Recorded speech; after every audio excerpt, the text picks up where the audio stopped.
Hello and good morning. SEC basketball live stream, 8 o'clock in the morning. Who knew there was an audience for SEC basketball at 8 in the morning? We didn't, but we did this yesterday, and boy, was there ever. So we're doing it again. We are hours away from heading back to Bridgestone Arena in Nashville, where all of us are currently.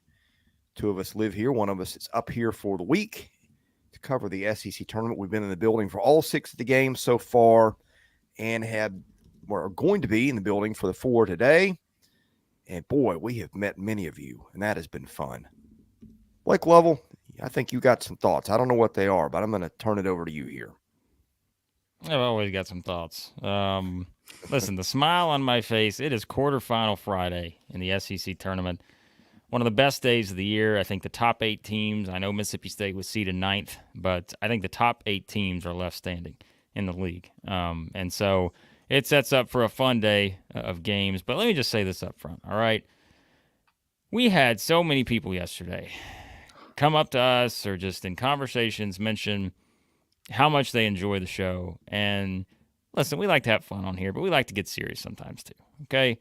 Like, we really do appreciate all you guys. I mean, I think about all the people we talked to yesterday at some point, whether it was entering the arena, inside the arena. We had Mark Wise from ESPN, had a great conversation with him. Always enjoy Mark, appreciating what we do, and I know he loves the show and listens, watch, all that stuff. Pat Bradley, the shooter, he was also there. Max and I caught up with him and had a good conversation. Other people as well, like, Caroline Fenton, Chris, who does the show with Willie and Darren, 102.5, like other media people, like coming up saying how much they appreciate our show this time of year. We appreciate that, guys. We really do. And so if you are someone else out there, here's the thing. We don't know who all watches this thing or listens to this thing. Of course, we know Sam in the comments here. We've got Big Baller Brett. We got deal Donovan. with Sam later. We got all the normal people in the chat. We can see that on YouTube, but we don't always know who's out there listening and watching. So if you enjoy the show, let us know. Look, we even got someone watching at 6 a.m. on the West Coast. Let's go. Wow. Give us a shout. Message, hit us up on Twitter. Like, hit me up on Twitter, @TheBlakeLovely. All these other guys, you'll see their Twitter handles here. Message us at 14 Southeastern on Twitter. Let us know you're watching the show. We appreciate the support. This is our favorite time of year. What a fun show this is. What a fun tournament. And so, let us know. It's always a lot of fun. So the best party yesterday. The best part of yesterday, we get off. There's a media shuttle. They have us parking across the river, the Titans parking lot, and then they shuttle us over, and then we enter the media entrance on the side of the arena, on the corner there of 4th and whatever. And so we get off the bus. I'm not kidding you, Max. I don't know that it took 30 seconds. We get off the bus. And a Kentucky fan, and I bet there's a decent chance I think his name is Tyler. And if I butchered your name, I'm sorry. We met a lot of people yesterday. I try to remember names, don't always get it right. But he comes right up to Max, and he says, "Missouri lost, and it's your fault." Yes. I mean, we had just gotten off the shuttle bus. We step off the shuttle, and the first thing I see is I get a point right to me. Yeah. You owe Mizzou an apology. I'm like, agreed. You gotta be kidding me. Agreed. Tyler, I agree. I wasn't there. It was just those two, but I agree. I completely agree. So, and we also met someone else, but I'm gonna save that. All right. There's someone else we met. I'm gonna save that for just a few minutes.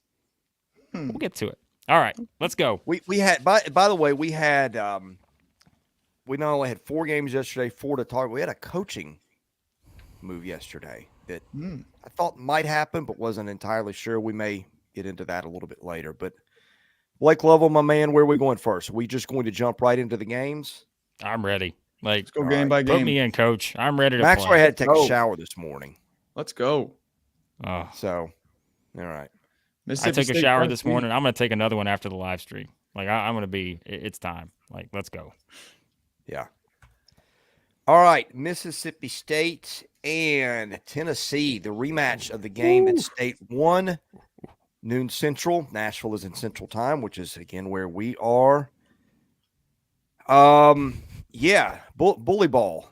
at its finest when Mississippi State took on Tennessee the first time. Josh Hubbard, his ability to get off shots and hit big shots is just amazing.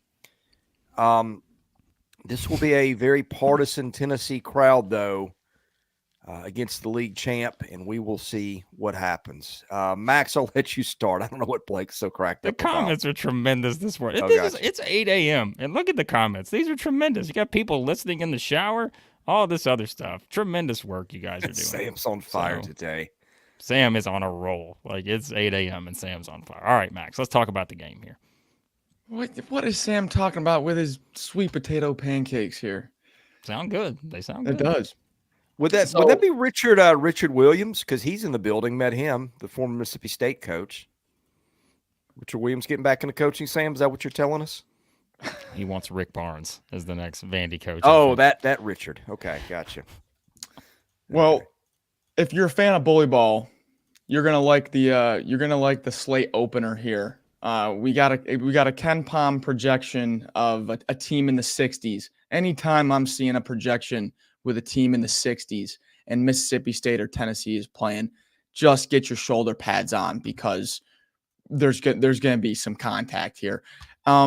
Listen, obviously, we know the only game that these teams played, Mississippi State won in Starkville. Hubbard had a fantastic game. That slow, grindy pace kind of frustrated Tennessee, but Tennessee's coming off of a loss. No national champion has ever not made the semis of their conference tournament, and I think that this team has what it takes. Not diving too deep into the numbers just yet. Blake, is there anything on the surface that's jumping out to you? Well, I mean, listen, this is a proven theory over the years, it seems like, in the SEC tournament. The teams that get hot on day one or day two, whatever, and all of a sudden you play a team that's been sitting. And remember, Tennessee's sitting based off of, coming off the loss to Kentucky, a disappointing home loss there. And so they've been sitting and waiting and waiting and waiting. And, a team like Mississippi State, that game against LSU, it was physical, but I think this is obviously going to be one that's way more physical just based on the fact that what we saw the previous, games between these two teams and just how they play. And so you kind of look at, again, the matchup on paper. That's the theme with some of these games where you think about how long ago it was that some of these teams played each other. Not the case for everyone, as we know, but it's just been forever. Like, what do you put into a game that was played 2 months ago where, again, and that was in Starkville too. And this is, let's call it what it is. Whether people want to agree with it or not, if you're in the building today, there are going to be two home teams. That's going to be Tennessee and Kentucky. They are going to have home games today in Nashville. Now, I'm not saying there won't be fan base of the other teams there. There certainly will. But a lot of orange in session one, a lot of blue in session two. And so, how does Mississippi State react to that? It's a road game for Mississippi State, guys. Guess what's happened this year in road games for Mississippi State? It's not always been pretty. So that's something I think you got to factor in here. Even though it is on a neutral court, this is going to feel like a road game for a team that did not play well on the road this season. So, Max, you made a comment in the car when we were coming home last night, and I think you said that the team that has been more physical so far has won all these games. I don't know if we would go there for Georgia, Florida last night. That might be the one exception. But I think you were onto something. These teams are both very physical, and might be a little bit of a reason why A&M matched up well with them the first go-round. But I just think Tennessee's got more players in the tank, more guys that can score. Hubbard was tremendous yesterday, but I think Tennessee's got some length maybe to put on him if it needs. I don't know if they want to put Connect on Hubbard. If they don't want to go that route, they got Ziegler, who just is such a pest. I worry about State's ability to score the ball, except for in the paint where Tennessee's got some answers, and from outside they got kind of one guy, and when we just mentioned him, so that's a way I could see this going differently in the rematch here. Yeah, I agree, but you did reference that Georgia-Florida game. RJ Melendez hitting multiple step back threes. You get a 3 from Sunahara. You get a 3 from Dylan James. And all of a sudden it's a close game the whole time. So could we see Mississippi State come out here? DJ Jeffries hits a 3. Keshawn Murphy, may add in a few for Rams Davis and Shaq Moore, maybe, and it's like, okay, it's going to be this type of game. I can see that, but I think that's a very narrow path for Mississippi State. I think Tennessee has, like you said, the more options, the path to more consistent offense over the course of the whole game. I know in the first one they struggled, only put up 72 points, shot only 27% from 3. Outside of Connect and Ziegler, they went, I think, close to 0 for 10 the rest of the team. So Tennessee really didn't have that good of a shooting night. I think they get a little bit more of their support. I'll go Tennessee here. Yeah. All right, let's give official picks. I'm taking Tennessee. Took Tennessee to win the tournament, not backing off it. I think Auburn or South Carolina could be very interesting for reasons we will outline if we get to that point tomorrow. Tennessee has indeed won. But boring reason not to, injury, something I see in the matchups. I just think I'm gonna stick with picking Tennessee straight through. So that's where I'm going. Blake, you said that's yours, and Max, that's yours. So we're all clean sweep here. Whoa. Wait a minute. Who are you talking to? Whoa. I didn't say a word about my pick yet. Hold on a second. Max, that's Max. Sorry. Be careful. Because here's why. Greg, earlier, about 10 minutes ago, he's begging somebody to pick Mississippi State. Good point. Begging. Good point. Let me tell you guys something. For everybody out there, the Southeastern 14 kiss of death. How'd it do yesterday? How'd it do on Thursday? Didn't hold up. Here's the problem, and we're going to set the stage here for the rest of the games for the day. All the teams that were supposed to win have won so far. That is a problem heading into the quarterfinals, because I just cannot imagine that in March this thing's going to hold to where all the top teams advance and we get to the championship, or we get to the semifinals, 1, 2, 3, 4, championships 1, 2. Someone's going down today. But it should make you a little nervous. So I'm picking Tennessee. Sorry, Greg. Give me the Vols in Nashville in a home game for the Volunteers. Next up, and I would presume this will tip off around 2:30, although if they go Texas A&M style last night, my goodness, I thought that game was going to be going to 1 in the morning. No, Chris. No. We're not doing that. We don't. We don't mention that game ever on this show. We're not even going to acknowledge that one happened, are we? We're going to talk about Kentucky. We'll mention they're playing A&M. We are not saying a word about Texas A&M Ole Miss. If you saw it, you know exactly what we mean. But South Carolina Auburn around 2:30 expected tip off. Boys, South Carolina looked so good in person yesterday. Man. Auburn a little more rested, obviously, by virtue of not playing. Tigers were in the building yesterday. We saw Bruce Pearl. Max, I'm going to let you get started on this one. Oh, I can't wait for this one.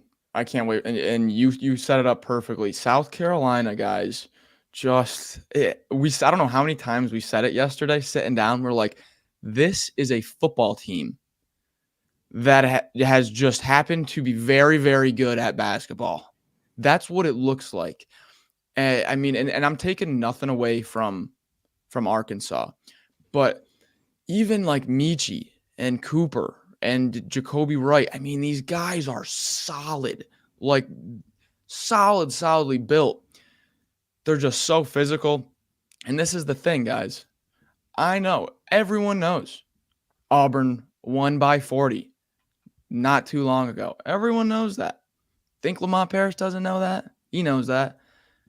In that game, we talked about Texas A&M Ole Miss. I'm not gonna bring it up too much, but we did say in that game Texas A&M made 13 threes the first time around. Just probably don't expect that, right?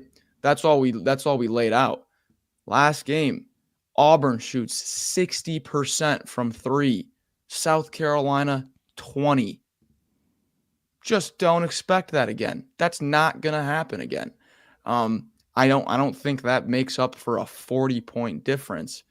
All I'm trying to say here is look for South Carolina probably to shoot a bit more efficiently than last game. Auburn's 12 of 20 from 3 against South Carolina last time in Neville Arena was the best percentage anybody has shot against South Carolina this season from 3. So that's one thing. If you think Auburn's going to replicate that, then okay, you're halfway there to the 40-point victory. But I think it's going to be hard to do because we just see that happen time and time again. Neutral court type games, it's tougher to do that. And again, South Carolina hit, what would you say, Max? 3 of 15 from 3 last time. 20%. Brutal. That's exactly what they shot yesterday against Arkansas. But those are the lowest, outputs of the season for South Carolina, tied for the lowest, those 2 games. And so, yeah, it's an interesting setup here because you said it. This is kind of not the same, but it is similar to the Texas A&M Ole Miss situation where it's everybody's going to think just because Auburn beat them by 40 last time, well, even if they don't beat them by 40 this time, they'll still beat them by 20. And I see that in the comments. I know Auburn fans, they're geared up for this one. This is a huge game. Huge game. Because they, again, based on the one game we've seen, seems to be a pretty good matchup for Auburn. But it's always different in tournament play, and I think that this is just one where it's going to get interesting. I feel like it's way more interesting, but at the same time, the fact is, though, it's like if South Carolina does not shoot the ball well, it will be hard because that's still where they get the highest percentage of their points, right, is from 3. And so if they don't shoot it well, could you have a same situation where Auburn just comes out firing on all cylinders and just gets up early, South Carolina tries to shoot their way back into it, and the shots just aren't falling? Day 2, legs, whatever, same kind of stuff we talk about every year in the tournament. Also a possibility. So I don't know, Max. This is one of those games I would just completely stay away from because I feel like there is a lot of possible outcomes here. And I don't know that I'm fully sold on any of them. So, I'm sold. Oh, he's sold. All right. I'm sold. There you go. Yeah. All right, picks. Auburn has won, I believe every single Auburn win this year has been by double digits. A lot of South Carolina's games tend to be close. Carolina's been blown out twice. Obviously, we have the previous matchup, which was the 40-point blowout in Auburn, but kind of a 1% outcome, and that if they played 100 times, that might be the only time it shapes up like that with all the prolific 3-point shooting and the fact that Auburn beat South Carolina to pulp. So we know that there's a recipe for a blowout here because we've seen it. I don't buy it this time. I will tell you kind of what I'm watching. Auburn, South Carolina is beefy, but they're not quite as tall as Auburn. And Auburn had the number 2-point defense in the country. So I worry a little bit about Auburn's length. In fact, I saw some of their guys walking around yesterday. We saw South Carolina up close and personal. South Carolina's, again, beefy, but there's a little bit of length that I think could give them a problem in terms of shooting too. So I think the key for South Carolina is going to be Talon Cooper hitting threes. It's going to be maybe Miles Studi hitting threes. BJ Mack got some great looks yesterday. He's got to knock those down.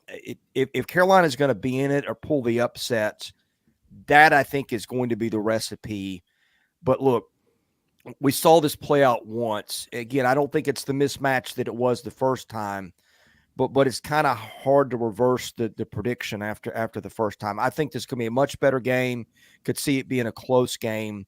But I think that length could be an issue. And teams hadn't really lit it up from 3 in this tournament. It's a big arena. The sight lines are different. I think sometimes you see some bad misses. I'm going to go with Auburn in this one, but again, very much looking forward to seeing it because I think Carolina's going to give a much better showing than it did first time around. Do you guys know how many teams in March Madness that will be playing in March Madness that Auburn has beaten away from Neville this year? Do you know the number? 0. Yeah. They have not beaten a single tournament team outside of their home arena this year. Now I'm just throwing that out there. They've come pretty close. the thing that I think is going to be the difference here, I think both teams are going to try to pound it inside. You're going to see a healthy dose, of Collin-Murray Boyles early. We saw that yesterday, just feeding them. But same thing on the other side with Jay Will and Broom. Got knuckles from Broom yesterday. Basically, I'm out there on the court with him. Career game today for Janai Broom. Janai Broom might not miss a shot. But every ounce of me wants to take South Carolina here. But I'm just having nightmares of Janai Broom swatting shots from inside and just protecting the rim like crazy. But it is March. I want to have a little bit of fun. So give me the Gamecocks. No. Whoa. Wow. Didn't see that one coming. Wow. Let's have some fun. Come on. Okay. Man. So now someone's got to pick an underdog. Someone's got to do it. I don't disagree with you. It's March. Like, this is March. So, all right. Well, listen.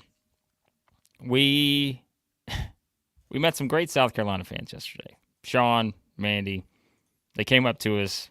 They were yelling for Southeastern 14, supporting the channel. Lots of support from them yesterday. Took a picture, had a lot of fun, right? And I know maybe the reason for that, maybe the reason they decided to come down and say hello to us, Max, is because they were trying to basically bribe us to pick South Carolina today. That's my guess. I mean, that had to be it, right? Well, it worked. You know, I saw someone trying to slide a $10 bill into your pocket, but that may just be, I don't know. My guess is it was some, form of trying to get us to pick. But, listen, there was also something I did yesterday, and I'll keep this quick, but here's a little story time with Blake. All right? So before the Arkansas-South Carolina game, okay, I'm walking in the back there, and I'm walking around, and I'm seeing Arkansas. Max and I were laughing about certain teams yesterday. We're like, man, they look like the greatest warm-up team in history, right? Like, at least this is the best warm-up team I've ever seen. So I'm seeing Arkansas warming up, and I'm like, man, should I change my pick? Should I do that? I don't know. Like, I'm really looking at Arkansas. It's like the meme, right? Where you have the guy holding the one girl's hand and he's turning around looking at the other. That's kind of what was happening yesterday with Arkansas. I'm like, I think I may change my pick before the game. So as I'm thinking that, and I keep walking through the hallway, all of a sudden, my eyes go from Arkansas, and then I turn to the side here, and who is there? And who locks eyes with me? Father Lamont Paris. I lock eyes with Father Lamont Paris, and he tells me, you know what? Don't even think about it. It's like when the dad looks at you, and he's like, he doesn't have to say a word. He just gives you the stare. And he's like, you know what? I know what you're about to do. Don't do it. And so that's when I felt confident that South Carolina was going to win the game. So, therefore, I'm going to pick Auburn to win this one. Because I know Max wanted me to come on the island with him, but here's the thing. Auburn all season, we've talked about depth. In tournament settings, these kind of games, like, depth matters. And I think that because this is one of those games where I said it, like I told you, Max, what's the spread? Yeah, we'll talk about it later. But I feel good about this. I don't think this is going to be a blowout. But the problem is, if you look at the theme for South Carolina, the games they've lost this season, 33%, 20%, 23%, 20%, 30%, 27%. Those are all their numbers from three. And when you look on the opposite side and like what they've given up, they've struggled to find ways to score consistently in those kind of games out of it, right? 47 against Alabama. One of those games, they scored 69 against Georgia, 61 against Auburn, 63 against LSU, 59 against Tennessee. And so this is a great defensive team in Auburn. Defense travels. We always talk about it. Give me the Tigers. But you know what happens when I pick against Father Lamont Paris. This is exactly what Sean, all the other South Carolina fans want. But we didn't get the kiss of death, Max, because you picked South Carolina. Because they're going to win. Man. You had one job. No. All right. There you go. Doubt is the fuel that fuels the Gamecocks. I want to keep motivating Father Lamont Paris. There's a strategy. Give me the Auburn Tigers. We just switched roles. Always a strategy, even if we don't know what it is at the time. Next up, 6 Central. Kentucky hosts Texas A&M, which we're not going to talk about it, but if we did, we might mention that was the ugliest basketball game known to man that lasted forever. I think there was some kind of prearranged agreement that you couldn't play more than 11 seconds of basketball without a whistle in the second half. But we won't talk about that. We'll talk about tonight. Kentucky is rested. Kentucky is playing maybe its best ball of the season if you want to go back and do a sample size over multiple weeks. In fact, I think you would have to say that. Texas A&M is carried by its guards, Tyrese Radford and Wade Taylor. I will look up the number of minutes they played last night. It seemed like they were on the floor the entire night. A&M's got a little bit of a bully ball inside, but Kentucky's got some length there. Now, we did see this one play out once, and it didn't go Kentucky's way. But A&M played a couple of games that were just completely out of context this year. One was that one. One was the Tennessee game. So, we have seen history of A&M winning this game this year. But I feel like with a day of basketball underneath them and a pretty decided home court advantage in Kentucky's favor, and just a matchup that despite what happened the first time, I just don't like it for A&M. That's the way I see it initially. Max, I'll throw it to you here. Got to remember. And by the way, I thought I barely remember Taylor and Radford come off the floor. Taylor played 40 minutes and Radford played 39 in the first game when these teams played. And I'll look up last night. That would have been, let's see. Radford played 36 last night. Taylor played 31. So they were a little more rested than I thought. They played a ton of minutes. Is Manny Obaseki last night. Obaseki, I think is how you pronounce it. That trips us up every time. Anyway, I've talked enough. Max, it's your turn. You talk longer than that game lasted last night. That would be hard. Yeah, that would be hard.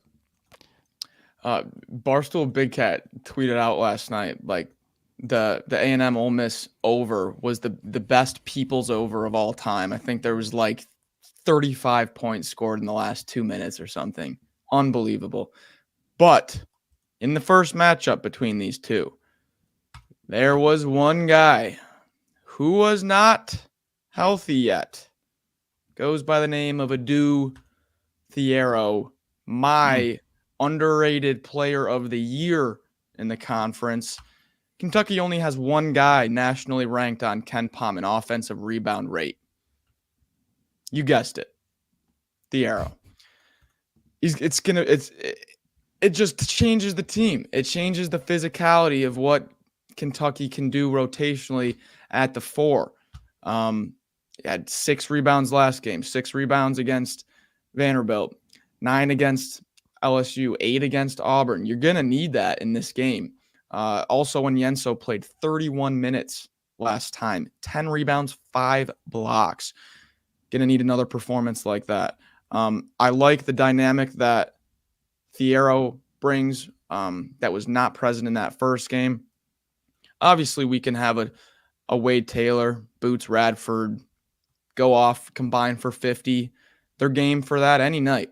But I think that's it, right? That has to happen. They have to have another Radford. Radford played incredible in that first game. If you guys remember some of the shots he was hitting down the stretch, some of the threes in overtime and whatnot. So I just think the path to victory for Texas A&M is pretty narrow. Gonna have to get fantastic games out of Taylor and Radford, whereas Kentucky, take your pick. Yeah. Boy, this was such an interesting game last time. It was forever ago, but I'm looking back at just the score. Kentucky was up 65-58 with 12 minutes to go in that game. And A&M winds up, of course, finishing with 97 points. So they scored whatever that is. It's just, and of course it went to overtime too, but you just think about kind of the way that game played out. And you also think of the way both teams were playing at that point in the season. Things are much different now. And I think when you just look at the matchup here, again, it's going to be a matter of Kentucky feels like they are just rolling right now. A&M is right there on the line. There's a lot of and I mean, we have to keep pointing out the theme, right? Whether it's been pretty or not. And it was certainly not pretty yesterday. Every time Texas A&M has been in a must-win situation over the past 2 weeks, they have won the game. They beat Georgia. They beat Mississippi State. And 3 of those have come away from home, right? 2 away games, 1 neutral court game. So they have found a way, whether it's, again, visually pleasing or not, they found a way to win these games. Now it's a step up because you're playing Kentucky, who has played as well as anybody recently. Like we said, I mean, they're an LSU buzzer beater away from having a different matchup in this tournament. And so, I mean, but it's the difference in styles. That's why this game is so interesting. Let me be honest with you. This is not going to be 97-92 again. I would be stunned if that's the case. And if it is 97-92, let me tell you, it's going to set the record for the longest game in the history of college basketball because 40 of those points are coming in the final minute. But yeah, 2 teams in different spots, and so it's way more interesting, I think, than people will give it credit for, just because A&M is the kind of team that will play a certain way, and if you are forced to play that way, it can be very frustrating. And so, yeah. Yeah, I think you guys make a case for this game being interesting. I refer to the bottom bracket as the Ricky Bobby segment because these teams want to go fast. And you got 3 teams in there, Kentucky, Florida, Alabama, who all want to do that. And then you got A&M, which is capable of gumming it up. It's got older guards. Kentucky's a young team in terms of a lot of its guys that are taking shots and handling the ball, although that includes Reed Shepherd, and he does not play like it. So there's some things stylistically that are problematic. We rewound the matchup the first time around. I'm still going Kentucky. I feel like this team has taken its game to a different level and is just going to have too much firepower for A&M, and especially if it becomes that kind of game. Although, again, A&M did win that kind of game the first time around. So there's that. But I don't believe it's going to happen again. Yeah, this one's extra tricky. The odds on this are 5.5 in favor of Kentucky, but KenPom has it as a 3-point game. So I think that the public opinion is obviously with Kentucky, but I mean, guys, Texas A&M's on a 4-game win streak. I know it's not. I know it's 2 games against Georgia, a game against Georgia, or 2 games against Ole Miss, a game against Georgia, and Mississippi State. Not nothing crazy, but still, they had to rattle off 4 in a row, and they've rattled off 4 in a row. But I just think that, Chris, like you said, over the course of the whole game, the constant attack, Reed Shepherd shooting over 50%, there's no let up. There is no let up. The thing that happened in the first game that was A&M only went on like one little drought.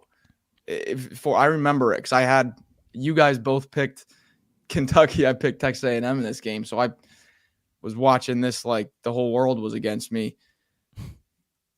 Texas A&M played amazing in this game. I remember 25 offensive rebounds. It's going to be tough to replicate that. We were walking by the Kentucky assistants yesterday, getting their early scout in. Not saying that every team doesn't do that. It was just cool to walk by the Kentucky coaches. One thing I will say, though, Blake. One thing I will say, Blake and I step out of the arena real quick in between games, and we get caught behind Texas A&M coming out of the locker room. And Solo Washington's the first one out. And he's waiting for his guys. And the word physicality was said probably 500 times between when these guys left the locker room and got to the arena. Just physicality times two, physicality, double down. I'm like, oh my gosh. These guys are nuts. So once again, I'm rooting for the dogs today. Okay. I'm pulling for the dogs. We didn't get any dogs yesterday. That's what March is all about. If you want to know who I think is going to win the game, I think Kentucky's going to win the game. I think their offense is going to be too much. I think the addition of Thiero is going to help with the rebounding, help with the physicality. So that's why I'm going with Kentucky.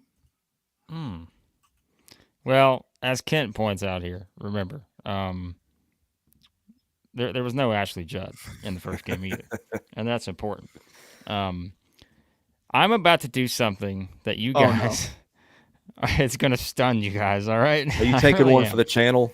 Is that what you're doing? No, no, hold on. I'm not quite doing that. What's going on? Not quite doing that. I am about to quote the one and only Bart Torvik on a Southeastern 14 SEC basketball video. You know, I don't like my advanced data. I don't like my analytics.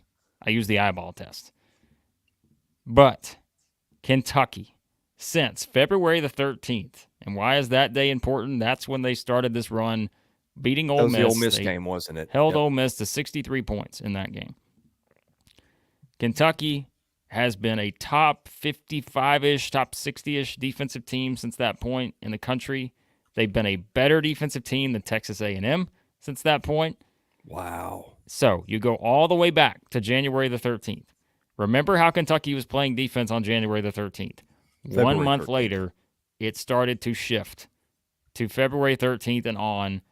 They have been a different defensive team, whether, again, it's the addition of Thiero, all these other things, the different rotations they're using, whatever.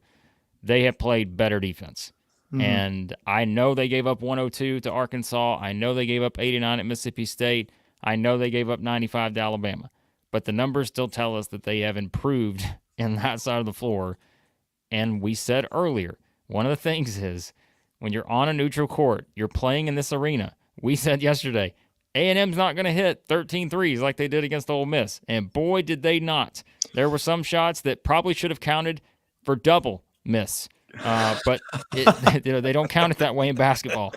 And so I've said it all year long. I'm sorry. I know Texas A&M fans are probably tired of hearing it, but I do not trust this team in terms of shooting the ball. And I think when you're playing a team like Kentucky that shoots it as well as they do,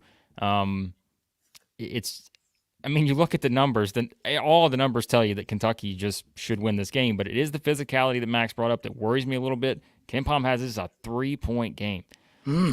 Ooh, 3 points for this kind of matchup. But I'm picking the Cats. We have got the Southeastern 14 kiss of death alert on for Tennessee and Kentucky today. And I told you guys, the chaos scenario, if Tennessee and Kentucky both get ousted, the SEC tournament may never come back to Nashville ever again. They may just decide to take all the future sites and just say, we're changing them. We're not coming back to Nashville. Auburn fans will be selling those tickets if they win. South Carolina fans get some tickets in there. Somebody said earlier, too, by the way, Auburn's going to have a home game against South Carolina.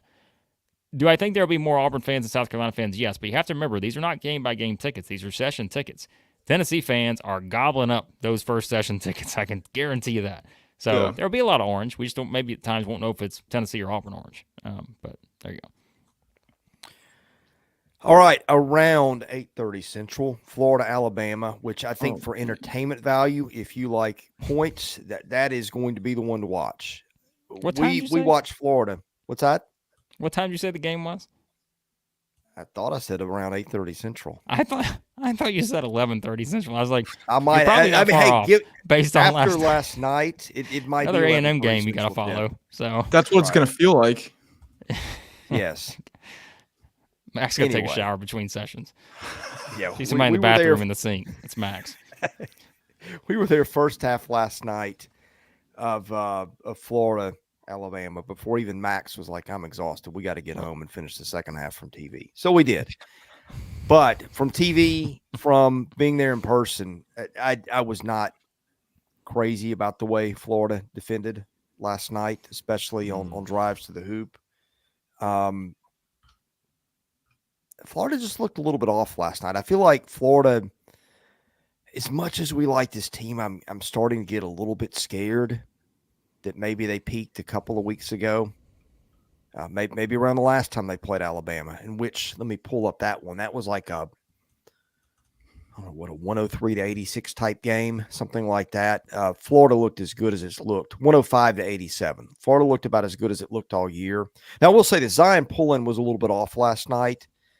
I think the chances of him pulling back-to-back games like that are slim. We talked about Alabama's firepower. Estrada, Sears, Nelson, Griffin, Wrightsell, just not. There may not be a team in the country that's got as many offensive weapons as they do, which is why they're number one in offensive efficiency. Anyway, can't wait to watch this one. Max Barr, your thoughts? Yeah, cannot wait to watch. Ken Palm's got it 91-87. My goodness. That is going to be, I hope it gets there. I hope we see some 90s. Real quick, just I saw some crazy stuff after the Florida-Georgia game last night. So Tyrese Samuel missed more free throws than any player in SEC tournament history. In the history. That was a record. So Tyrese Samuel misses the most free throws ever in SEC tournament history. Your first team All-SEC guard, Zion Pullen, plays a season low in minutes and commits a season high in turnovers, and you still win. So as worried as I want to be about Florida, that's about as sloppy, lack of execution, whatever you want to call it, type of performance as they can put out, and they found a way to win. So I think there's a little. I don't want to just come on here and be like, I'm off Florida, because I was calling them Final Four a few weeks ago. I don't know if I'm there yet, but I think there is a little bit of significance to, Pullen probably played the worst game he's played the entire season last night. So Florida's going to play much better tonight. I'll start with that. And also, this is just a Florida team that has given Alabama fits this year. But big news, Blake, big news. Seems like we might have Rylan Griffin back for the Tide. The Tide may be at full strength, and the difference in what you said, Max, of what Florida did last night and still able to win, Alabama is not Georgia, and that is an issue for the Gators if they come out. And I texted you guys last night. I said, I don't know if Florida can be trusted. They let everybody hang around when they should not. And that is not something you can do and be successful in March. They let Vanderbilt hang around. It got them. Georgia almost got them 3 times this year just from letting them hang around. It didn't happen. Okay, it's fine. It's a win in the column. But if you watch the games play out, they're just letting – even Missouri, right? That. There's another one. They won by 9 in Gainesville, but Missouri never led in that game. But, it was close the entire way pretty much. And so and I know Florida, okay, they put away Alabama and all that. I get it. But something else, too, and someone just brought up in the comments, it's guess what? You got 2 teams away from home here. And guess what? These 2 teams have not been great away from home either, like a lot of other teams in the country. But still, I don't know about this one. I'll be honest, I still don't know who I'm picking. I'm just going to tell you, we got to make our picks in 2 minutes, but I don't know who I'm picking. But I just think, I said going into the tournament, Florida was just the kind of team probably Alabama wanted to avoid. We mentioned, Alabama does not want to play the teams that are most like itself, right? Where it's the teams that just, offense-based first, defense sometimes can be a little optional. And so, I don't know. All right, Chris, this is an interesting one. I haven't decided on my picks yet. I'm going to let you talk, and then I'll make one here in a second. Yeah, I have concerns about both teams. Alabama, very strong computer numbers. The defense we talked about. Alabama has struggled with some of the better teams in the league recently. Arkansas took Alabama to overtime in the home finale. Sometimes you see some weird things in that games, but got run by Florida 2 weeks ago, got beat by Tennessee at home. The Ole Miss game, the game before that, I thought, hey, this team's playing pretty well after that Kentucky blowout. That might have just been Ole Miss being bad. Struggled to beat Florida in overtime, and maybe the SEC game of the year, or certainly a top 5 game of the year right before that. this team just hasn't been playing great lately. But I kind of feel like they're due. I don't know. Florida's starting to concern me a little bit. Max hit on it. No excuse to lose to Vandy anywhere, anytime. Didn't look great last night. Now, Zion Pullen is going to be better. I don't think Zion Pullen will play a worse game than he played all year last night. And not like he was awful, but no, he's maybe a top 5 player in the league. Will Richard was really good last night. I think did a lot to kind of carry them where they struggled other places, as you pointed out. Yeah, if Riley Kugel's a little bit of a wild card, although I don't know at this point in the season, mid-March, if he's not brought it every night that we can really count on that. But you never know. Still, I don't know. I just watching Florida up close last night. I wanted to see better than I saw. Alabama's rested. It's probably going to have more people in the building. I'll take the Tide. I was just going to pull that comment up. Pull this up for Max here. Yeah, I love what I saw last night. He really repped the first team. That's what, see, guys, this is what it's all about. Okay? I know. BJ Mack deserves to be on there. I know. Just the committee doesn't like his 3-pointers. But guys, look at that game from Samuel. 9 of 23 from the free throw line. The ultimate bully ball. The committee loves that. No, in all seriousness, get into the picks. I really think that I think a huge reason why Alabama has dropped 3 of the last 5 games. Everyone knows it's been the injuries with the guards. They haven't been able to do that 4-guard lineup. It's either Wright Sells out or it's Griffin's out. Flip-flop. I think they're both going to be healthy here. Nate Oates said yesterday, Griffin looked great in practice.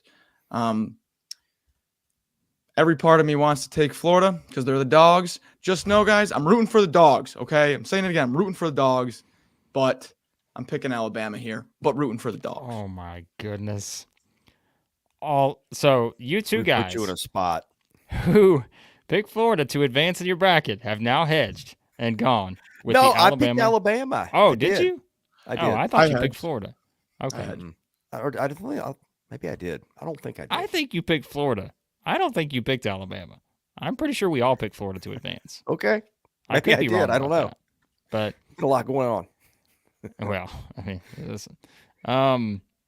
Okay. So, to quote my man Bart again, because we're on first name basis now. Max brought this stat up not long ago about Alabama defensive rating since like a certain time period. If we use the Kentucky model of February 13th, Alabama is 201st nationally in defensive efficiency since February 13th. I didn't want to hear that. Yeah, so you two guys just picked the team that is in the 200s defensively, right behind. Well, here's what's interesting. You know the team they're right behind? Florida Atlantic. So maybe that means Final Four. How does that happen? I don't know. But, so that's at least interesting to look at. But,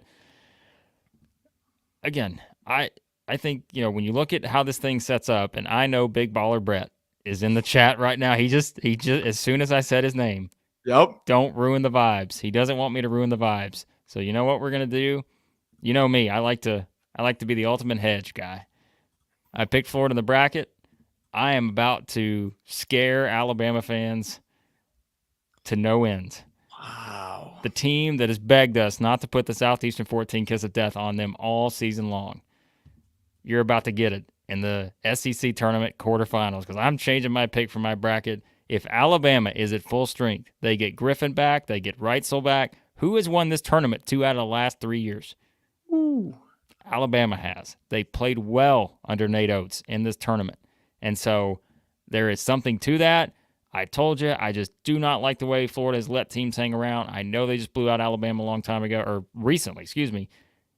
But it's like we've seen this thing kind of flip a little bit to where those games mean nothing now.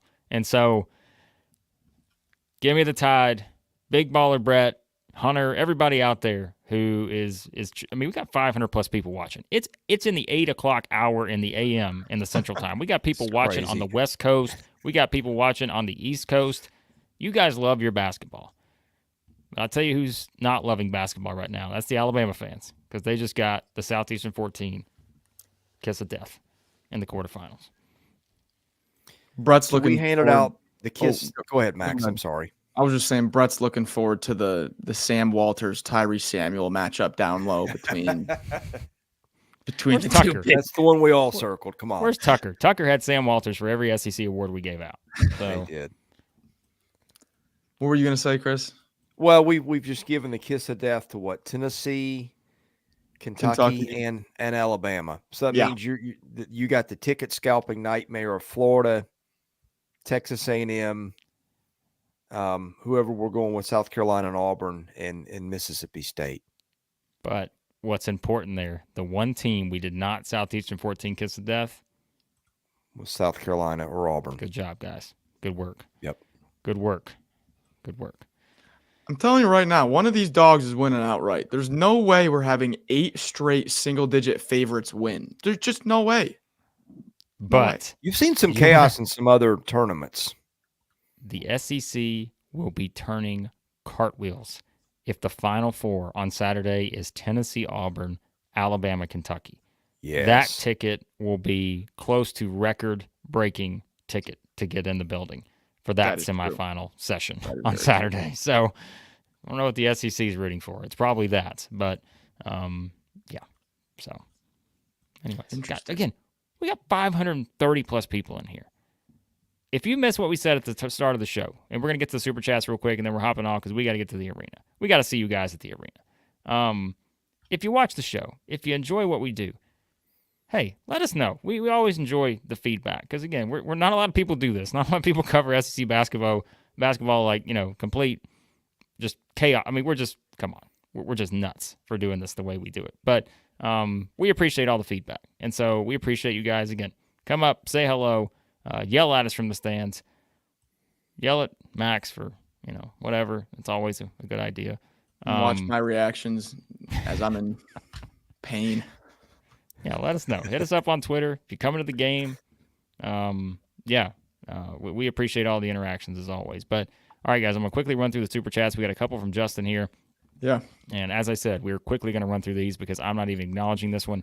$2 Super Chat from he Justin. Had that teed up last night. I was talking to Justin. Well, if you're listening on podcast form, just know that you don't even need to hear it from what Justin's asking. Trust me. And he gives another $2 Super Chat. Say he's dropping elbows from the top rope early. That's what I mean. It's quarterfinal Friday. You drop elbows early. We get started early here. Max is going off like an hour of sleep, something like that. I mean, come on. So you can't tell. Justin also gifted out 5 Southeastern 14 memberships. Thank you, Justin. If you guys want to join that tier, it just means more. $3.99 a month. It's a donation tier to the channel. You help us out here. And look who made a return this morning, Chris. SEC football. Oh my! He's tuned in. It's quarterfinal Friday. He's excited. And so just a lot of good stuff. And I'm gonna say this real quick, guys. So also do us a favor. We don't push our podcast feed very much, but if you listen to podcasts, any podcast app you use, search for Southeastern 14 and subscribe there, please, because we've had. It was a day some yesterday. Issues at times with YouTube. So just make sure you're subscribed there just to help us out. That would be really helpful. You can watch on YouTube still, but just make sure you Substack too. Sorry. We'll do that. Yeah. But make sure you have a secondary way of listening to us. That's all we'll say. Max and I will tell that story one day. But it's very important. So anyways. All right. Hey, what'd you have for breakfast this morning? 500 of you in here. Hit the like button. Tell us what you had for breakfast. Tell us if you're coming to the games. And then we'll hop off in just a few. Yeah, if you're in Nashville and going to be at the games today, drop that in the chat. We'd love to see how many are actually going to be in attendance because we know several of you are out there listening that there will be. So, and again, if you spot us on press row and are within earshot, say hello to us. Blake, do we want to get into coaching stuff? Because some stuff happened yesterday. Well, yeah. I mean, I guess we can quickly just Todd Golden extension. Chris Beard got the extension 2 days ago. Father Lamont Paris getting the extension, so he'll continue to be our father for at least 6 more years. whatever it is.